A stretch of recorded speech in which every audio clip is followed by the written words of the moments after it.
4. Hi, this is Aaron from the Jam Station with a breakdown of our very first lick of the week. Before I say anything else, here she is in A.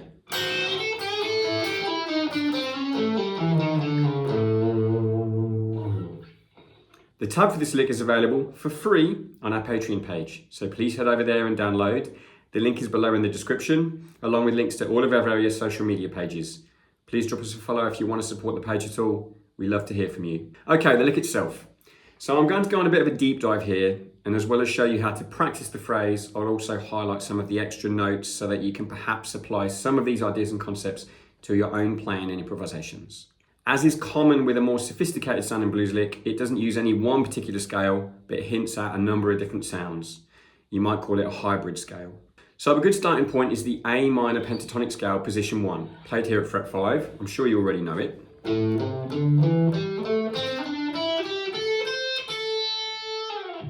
Okay.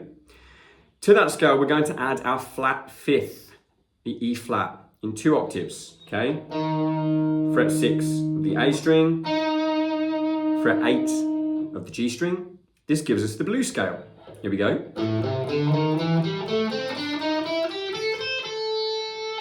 We're also going to play our major third in 2 octaves. Now our minor pentatonic contains a minor third. So we can find these here at fret 4 on the A string and fret 6 on the G string. Okay, you can hear that's a major sound. So here's our minor third, fret 8 on the top string. We have another one here at fret 5 on the G string. Okay, it's a cool blues sound. However, if you want to create a slightly sweeter sound, you can actually go all the way up to the major third, because that note is actually found within our dominant 7 chord. So these same phrases now with the major third, they also sound great. This doesn't mean we're actually playing the major pentatonic scale, but rather we're blurring the lines between the major and minor sounds. This is very common to blues playing. Guys like Eric Clapton, Stevie Ray Vaughan, B.B. King, they're absolute masters of this, so I recommend you check them out. The last note, which is outside of our minor pentatonic, is the 6th. We find this at fret 7 on the B string, okay? You may have come across this note before if you've played Dorian mode or Mixolydian modes. We're going to open our phrase with this note played as a really angry sounding double stop. Okay, so that is the 6th. Again, it's outside of our minor pentatonic scale. Okay, the rhythm of the phrase is in triplets. So we're going to be counting 1 and 2 and 3 and 4 and, okay? 1 and 2 and 3 and 4 and. Beat 1 is a broken triplet where we play on the 1 and the So 1 and 1 and 2 and 1 and. After that, every single note is straight triplets. 1 and 2 and 3 and 4 and 1 and 2 and 3, 4.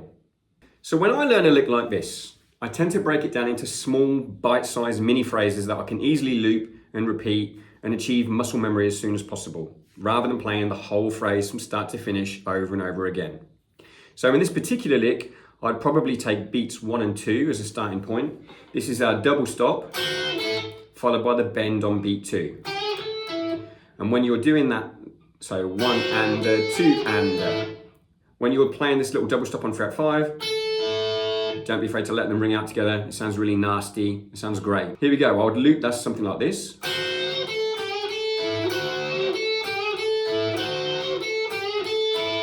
Preferably to a metronome.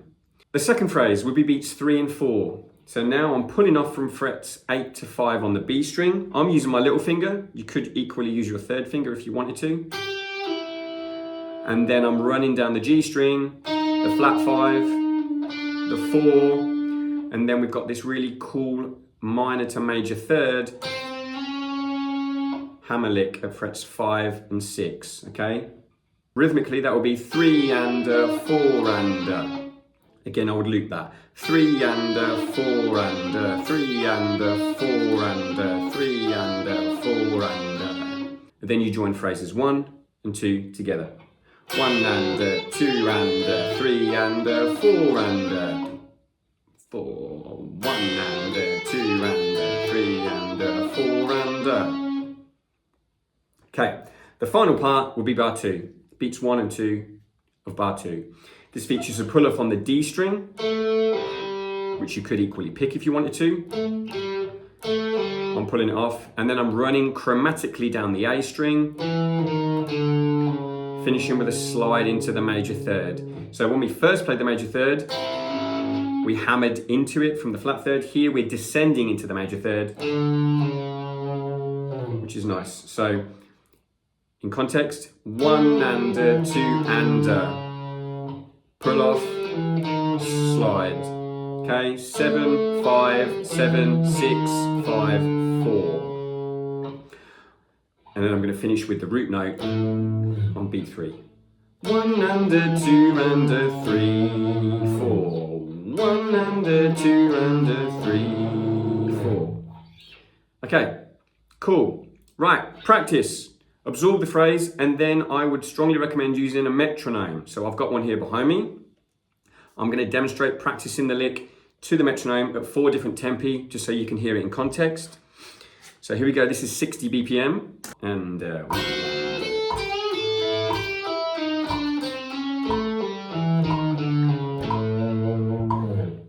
this is 80 BPM.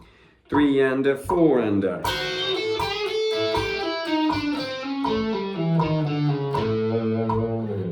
This is 100 BPM. 1, 2, 3 and 4 and.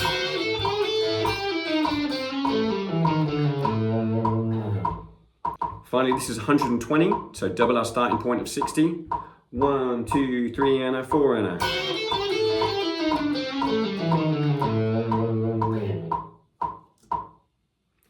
Finally, I'm going to play this lick in context to a couple of our backing tracks. These are not in A, so that you can see how easily transferable this lick is into different keys. This is a slow blues in G, so we're going to move the lick down to fret 3. Okay, E, F, F sharp, G.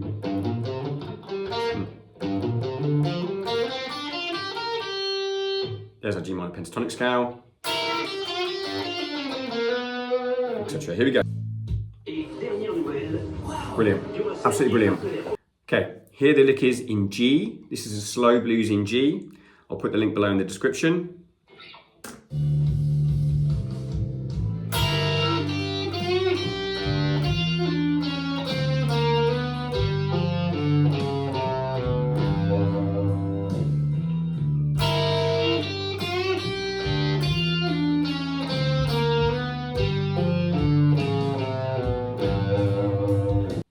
This is a backing track in B minor. B is at fret 7. Here we go. 1, 2, 3 and 4 and.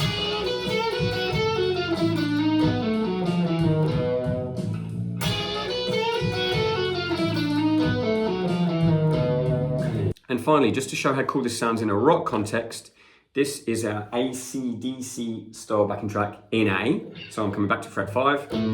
It's a bit faster now, but the lick still sounds great at this tempo.